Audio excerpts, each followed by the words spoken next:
What if I told you a prayer written thousands of years ago was also designed to regulate your breathing, calm your nervous system, and gently guide your brain into a meditative state?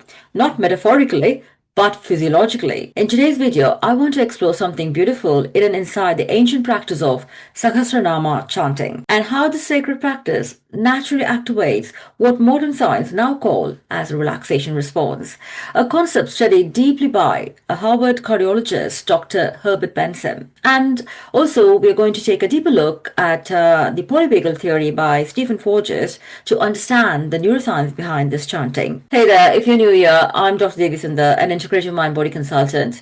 And when people hear about integrative mind-body consultant, they actually think about what do they do. So, for your information, I work with breath, nervous system healing, meditation, hypnotherapy, and Ayurveda through respiratory physiology, psychology, psychotherapy, again, neuroscience, hypnotherapy, and Ayurveda.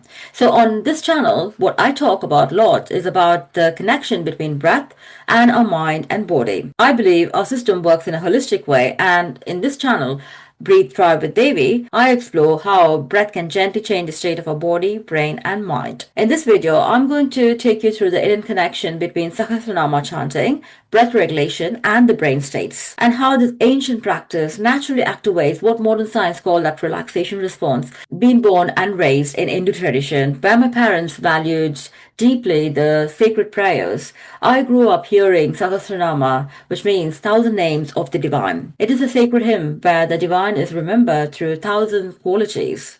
For example, Lalita Sahasranama, Vishnu Sahasranama, Shiva Sahasranama, and these Sahasranamas are chanted each one on a specific day, which Hindus believe that they can benefit the blessings of the god, which they actually refer to. For centuries, our ancestors who have been devotees of God have chanted these names daily. Most people think chanting Sahasranama is just devotion, but our ancestors were doing something very intelligently. By chanting Sahasranama, they were training the breath and mind. When you chant slowly, your breath naturally changes. You inhale gently through the nose, and then the chanting happens on a long, slow exhalation.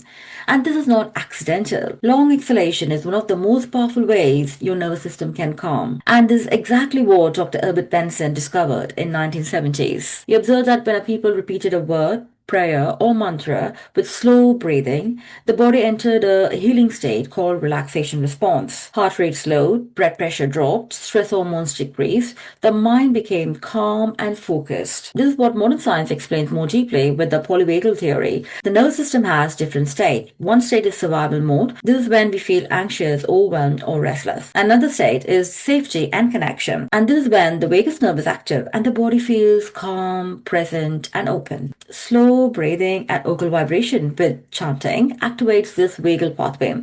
As I mentioned earlier, this is a pathway of calm, connection, and healing. And one of the powerful things happens during chanting is your voice vibration, and that vibration travels to your chest, throat, and your face. And these are the areas where the vagus nerve is connected to, and this is activating the vagus nerve. And hence why chanting creates a feeling of warmth and joy. The body shifting from a stress mode to regulation, signaling your body you're safe, you can relax, and you can soften. And here's where it gets more interesting. When your breath becomes slow and rhythmic, the mind repeats the sacred words.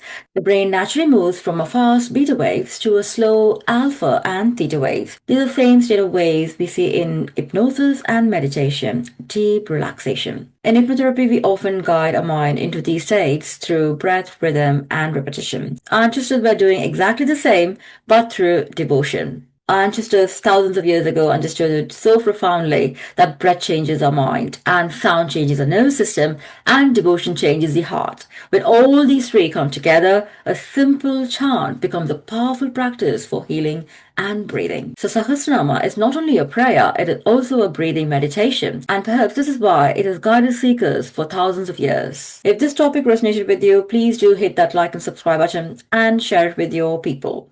And this means a lot to me, which will help the channel to promote the videos to many people who might be in need of these messages. Where this channel brings together the breath science, meditation, and ancient wisdom for holistic healing. Until my next video, stay curious and stay healthy. See you in the next video.